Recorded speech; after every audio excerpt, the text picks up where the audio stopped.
Oi pessoal, indo para o fim então da nossa série dos Heróis da Fé. Estamos aqui hoje para falar do 19º Herói da Fé, do livro Heróis da Fé de Orlando Boyer, e o nome dele é Dwight Lyman Moody, o célebre ganhador de almas.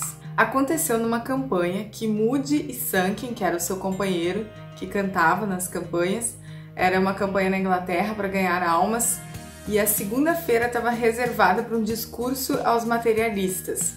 Carlos, o campeão de ceticismo, convocou 5.000 homens dos seus clubes para assistirem à reunião. Eles estavam lá para desafiar Moody. E Moody pregou sobre o texto: a rocha deles não é como a nossa rocha, sendo os nossos próprios inimigos os juízes. Foi isso que ele falou, contando vários incidentes relevantes e comoventes sobre pessoas no leito de morte. Moody deixou que eles julgassem quem tinha o melhor alicerce para basear sua fé e esperança. Muitos ouvintes do clube de ceticismo tinham os olhos cheios de lágrimas.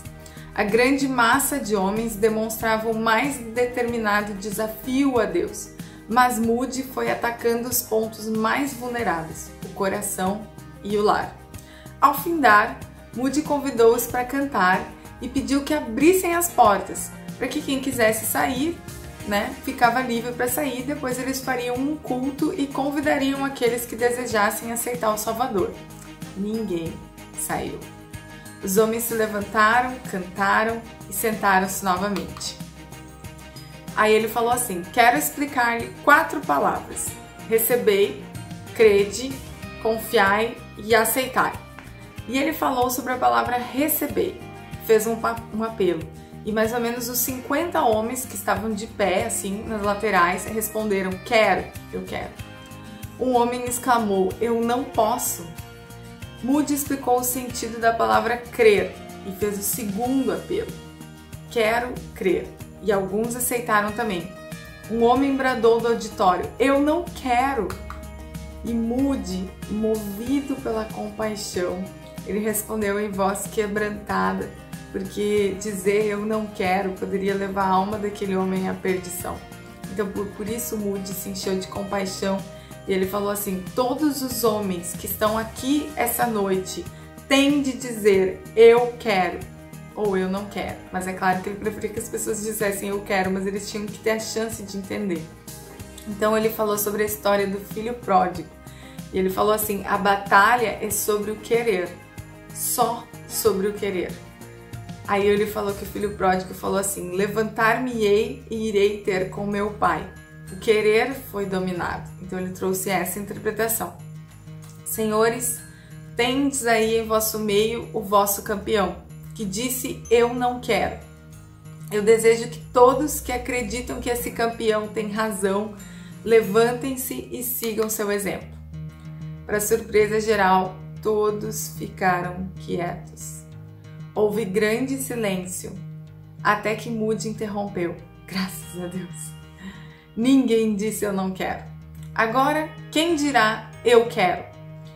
Parece que o Espírito tomou conta do grande auditório de inimigos de Jesus Cristo, e cerca de 500 homens puseram-se de pé, com lágrimas rolando, gritando eu quero, eu quero, eu quero. Clamaram até que todo o ambiente foi transformado. A batalha foi ganha. Em 8 dias, cerca de 2.000 foram transferidos das fileiras do inimigo para o exército do Senhor. Os clubes nunca mais se reergueram novamente. Então, um total de 500.000 preciosas almas ganhas para Cristo é o cálculo da colheita que se faz através da vida do Moody. Torrey, que conheceu ele intimamente, considerava-o o maior homem do século XIX, o homem mais usado por Deus para ganhar almas. Os antepassados de Moody eram lavradores, então não é porque ele teve uma reputação, assim, uma família de posses, ou de eruditos, ou de pregadores, ou de coisa assim, mas a história do Moody começou de forma muito simples. Então, os antepassados dele todos eram lavradores que viveram por 7 gerações no Vale de Connecticut, nos Estados Unidos. Ele nasceu em 5 de fevereiro de 1837, de pais pobres, e ele era o 6º entre 9 irmãos. Quando ele era bem pequeno, o pai dele faleceu e os credores tomaram conta do que ficou, deixando a família sem nada. A luta da mãe dele foi extremamente comovente. Lhe nasceram gêmeos meses depois que o marido faleceu. O filho mais velho tinha 12 anos nessa fase. Então várias pessoas sugeriram que ela entregasse os filhos para que outros criassem, mas com coragem ela decidiu não abrir mão dos filhos. Em sua Bíblia tinha sublinhado o texto de Jeremias 49:11. Deixa os teus órfãos, eu os conservarei em vida, e confiem em mim, tuas viúvas. Então, baseado nesse texto, ela teve fé e perseverou em criar os filhos. Todos os filhos da viúva Moody assistiam 2 sermões no domingo e levavam lanche para passar o dia inteiro na igreja depois de terem trabalhado a semana inteira. O Moody achava isso um pouco demais, mas depois ele veio agradecer sua mãe. Com 17 anos, ele saiu de casa para trabalhar na sapataria do tio, em Boston, e ele continuava indo aos cultos, mas não era salvo. O livro, ele traz muito assim a admiração de Moody pela mãe dele e o quanto ela foi uma mulher extraordinária, mas eu decidi não explorar tanto essa parte na história dele, porque é bem longa a história dele. Então, como eu já tinha falado muito sobre algumas mães, eu acabei não dando uma ênfase tão grande aqui à mãe do Moody, ok? Então, ele saiu de casa então com 17 anos, ele admirava tudo que a mãe dele fez, ele via o Deus dela, porém ele não era convertido ainda. Então seu professor de escola dominical, Eduardo Kimball, um dia o visitou na sapataria, decidido a lhe falar do Salvador, e fez o apelo para que Moody correspondesse ao amor do mestre. Naquele dia, Moody entregou-se a Cristo. E aí, a partir daí, Moody ansiava para que mais pessoas conhecessem Jesus. Um dia, ele visitou a escola dominical e pediu para ensinar uma classe. O professor disse: há 12 professores e 16 alunos, mas você pode ensinar todos os alunos que você trouxer. E aí, então, no próximo domingo, Moody entrou com 18 meninos da rua, sem chapéu, descalços e de roupas sujas e esfarrapadas, mas como ele disse, com uma alma para ser salvo.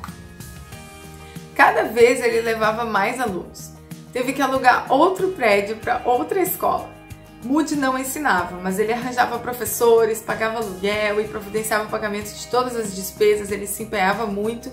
E essa escola veio a ser a maior escola dominical daquela cidade. Ele limpava o prédio, na verdade esse prédio que ele alugava, ele tinha outras funções durante a semana. Na verdade, no domingo de manhã, ele limpava todo o prédio, convidava as pessoas e às 14 horas o prédio estava repleto de alunos. Ele convidava todos para o culto da noite também. Antes de findar o ano, ele já tinha escola dominical com 600 alunos que assistiam todos os domingos, divididos em 80 classes. Em seguida, a assistência subiu para 1.000, chegando até a 5.000.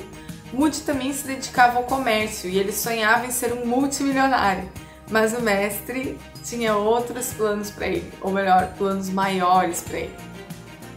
Aí, um dia, ele tinha um professor de escola dominical que estava com tuberculose e esse professor visitou ele na sapataria e ele estava muito triste porque ele nunca tinha ganho uma alma para Cristo, o professor. Então Moody foi com o professor visitar as alunas dele. Ele tinha várias alunas na escola dominical e o Moody se ofereceu para ir com ele visitar cada aluna. E depois que eles visitaram todas as alunas, a grande maioria delas, ou melhor, todas elas, confessaram Jesus e tiveram uma experiência com Jesus.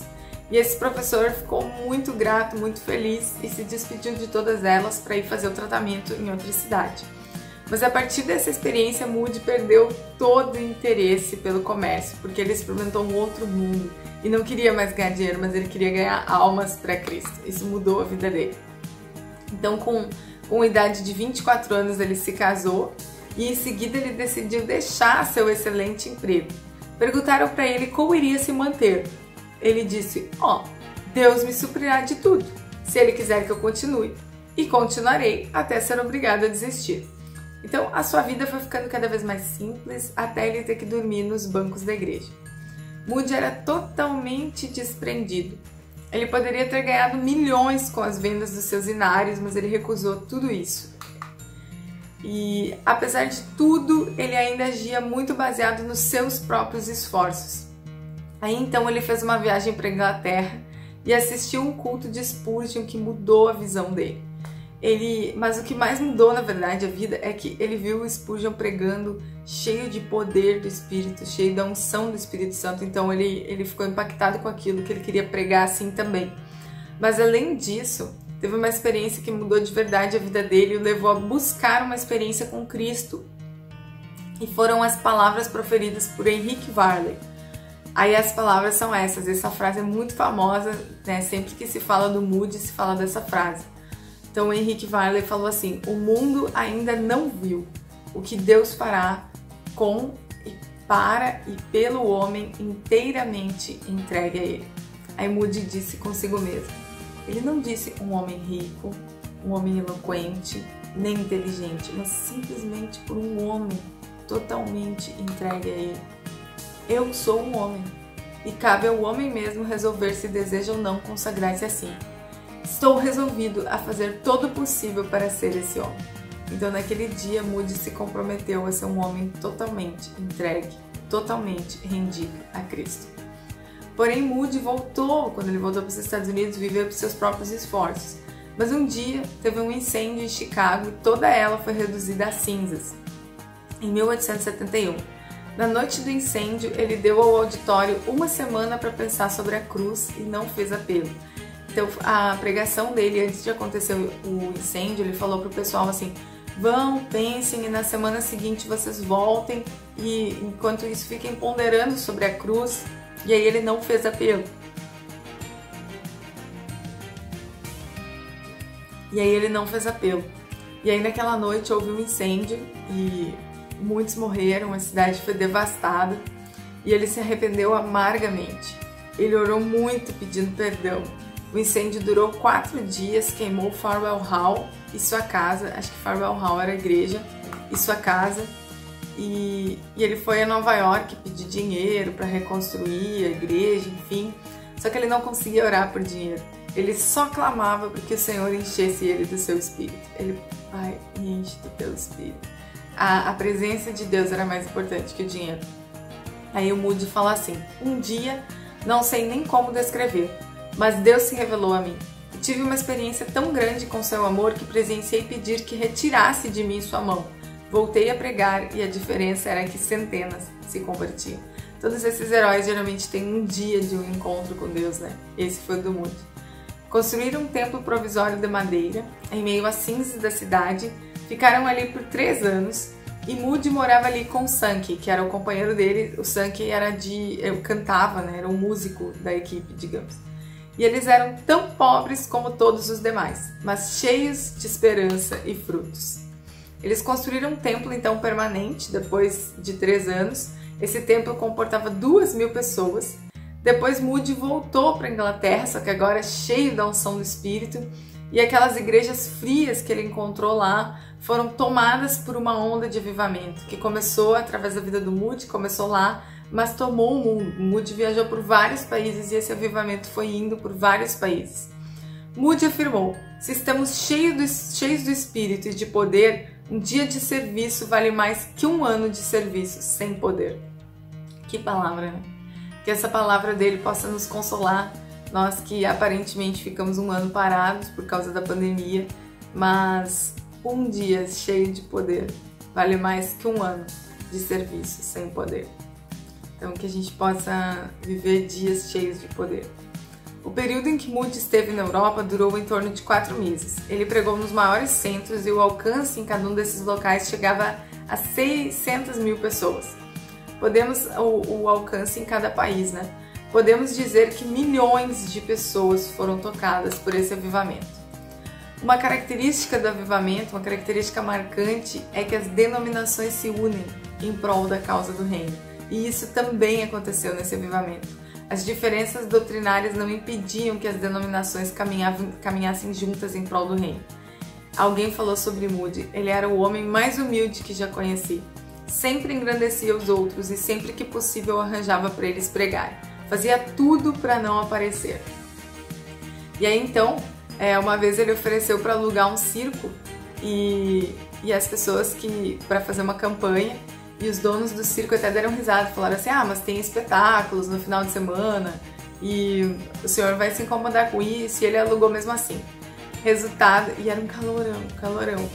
Resultado, 18 mil pessoas lotaram o circo, tinha gente do lado de fora, suando, porém altamente concentrados na mensagem que Moody trazia.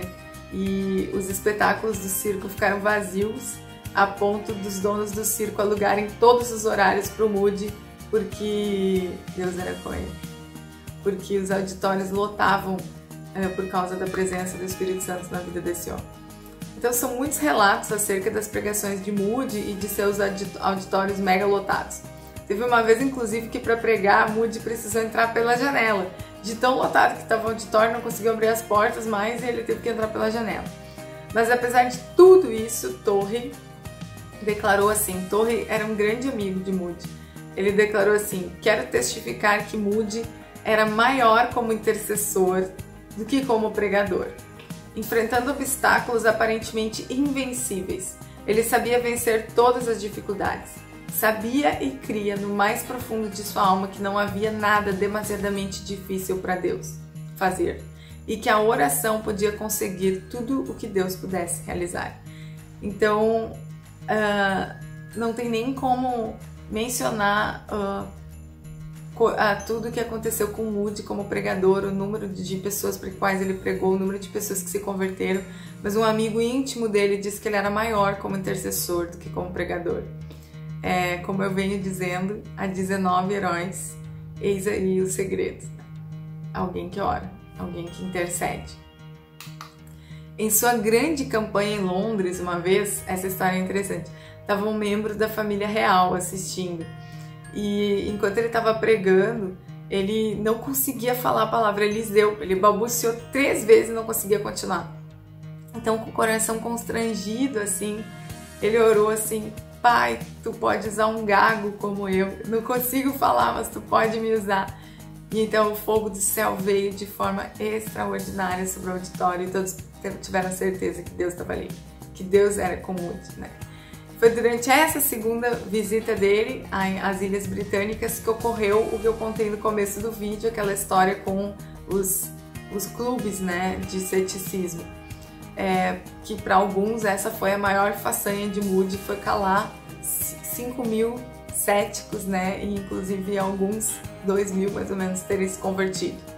Então Moody não tinha instrução acadêmica, mas ele reconhecia o valor do estudo e fundou 3 escolas, o Instituto Bíblico em Chicago, com 38 prédios e 16 mil alunos, o Northfield Seminary e a Escola Bíblica Monte Hermon, com 500 alunos.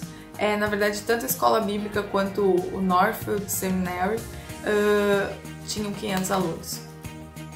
Mas Moody não considerava os estudos o mais importante. Aqui tem uma frase dele que é muito legal. Não conheço coisa mais importante que a América precise mais do que de homens e mulheres inflamados com o fogo do céu. Nunca encontrei um homem ou uma mulher inflamados com o Espírito de Deus que fracassasse. Sensacional! Que frase! Segundo Torrey, todos os dias da sua vida, Moody se levantava muito cedo para meditar na Palavra de Deus. Costumava deixar a cama às 4 da madrugada para estudar a Bíblia. Um dia ele me disse, preciso levantar antes que as outras pessoas acordem. Esse é o zelo pela Palavra de Deus, esse é o zelo pelas coisas de Deus. Então, em 16 de novembro de 1899, em Kansas City, com auditórios de 15 mil pessoas, pregou seu último sermão. É provável que ele soubesse que seria o último. E então, para a nação, o dia 22 de dezembro de 1899 foi o dia mais curto do ano. Mas para Dwight Lyman Moody foi o dia que clareou. Foi o começo do dia que nunca findará. Seus queridos ouviram-no dizer em voz clara, se isso é a morte, não vejo nenhum vale. Isso é glorioso! Entrei pelas portas e vi as crianças. Essas crianças, entre parênteses, eram 2 netos dele que já tinham falecido. E a terra recua, o céu se abre perante mim, Deus está me chamando. E então nesse dia Moody partiu.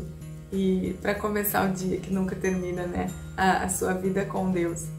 E 3 anos depois, sua amada esposa Emma Moody partiu também e foi sepultada ao lado do seu esposo num lugar alto próximo à escola Monte Hermon, onde seus corpos permanecerão aguardando até o dia da ressurreição. O livro termina convidando que o Moody ele foi impactado quando ele ouviu um sermão do Spurgeon e ele pensou assim: se Deus pode usar Spurgeon, ele também pode me usar. Se o mundo está para ver o que Deus pode fazer através de um homem totalmente rendido a Ele, eu serei esse homem. Então, o livro convida, assim como Deus usou Moody, Ele pode nos usar. Assim como Deus usou Moody, Ele pode te usar. Então, que nosso pensamento esteja assim: cara, se Deus usou ele dessa forma, Ele pode me usar. Eis-me aqui, Senhor, para também ser essa mulher, para também ser esse homem completamente rendido a Ti. Então é isso aí. Semana que vem temos o nosso último Herói da Fé. E aí a gente encerra essa série aí. Espero que vocês tenham aproveitado.